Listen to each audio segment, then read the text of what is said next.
السلام علیکم، امید کرتا ہوں آپ خیریت سے ہوں گے۔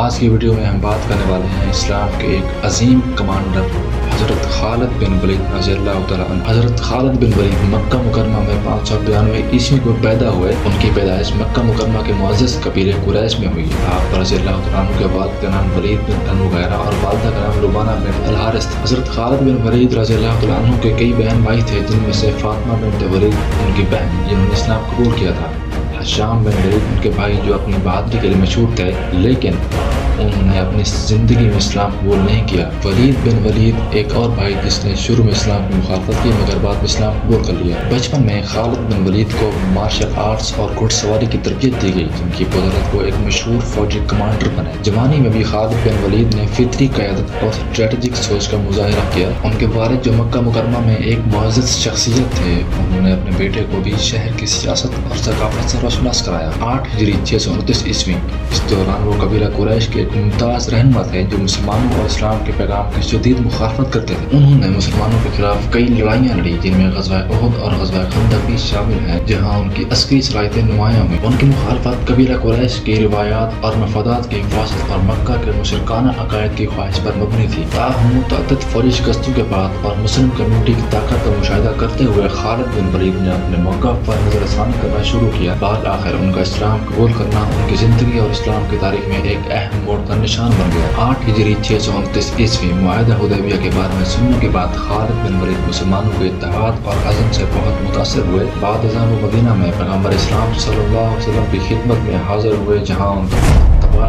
استقبال کیا گیا۔ خالد بن ولید نے رسول اللہ صلی اللہ علیہ وسلم کے کردار اور اسلام کی تعلیمات سے بہت متاثر ہوئے اور اسلام قبول کرنے کا فیصلہ کیا اور نبی کریم صلی اللہ علیہ وسلم سے بیعت کی۔ ان کی تبدیلی کے بعد نبی کریم صلی اللہ علیہ وسلم نے فرمایا، کوئی مومن نہیں جو خالد کی فضیلت کو جانتا ہو جیسا کہ میں جانتا ہوں۔ اس سے خالد بن ولید رضی اللہ عنہ کی زندگی میں ایک اہم موڑ ہے۔ اسلام قبول کرنے کے بعد انہوں نے اپنے آپ کو عقیدے کی خدمت کے لیے وقف کر دیا اور اسلام کے سب سے بڑے محافظ بن گئے۔ فتح مکہ کے دوران نبی کریم صلی اللہ علیہ وسلم نے حضرت خالد بن ولید کو مسلم فوج کے 4 حصوں میں سے ایک کی قیادت کے لیے مقرر کیا۔ خالد بن ولید کو ڈویژن مکہ کے داخلی دروازے پر خندامہ کے قریب تعینات کیا گیا تاکہ داخلے کو یقینی بنایا جا سکے اور کسی بھی ممکنہ مزاحمت کو روکا جا سکے۔ فتح مکہ بڑی حد تک پرامن تھی، کم سے کم خون ریزی کے ساتھ۔ اسی طرح انہوں نے طائف اور عراق سمیت کئی لڑائیوں میں اہم کردار ادا کیا۔ نبی کریم صلی اللہ علیہ وسلم نے خالد بن ولید رضی اللہ عنہ کو ان کی غیر معمولی فوجی صلاحیت اور بہادری کو تسلیم کرتے ہوئے سیف اللہ کا لقب دیا، جس کا مطلب ہے اللہ کی تلوار۔ خالد بن ولید 21 ہجری 642 عیسوی کو حمص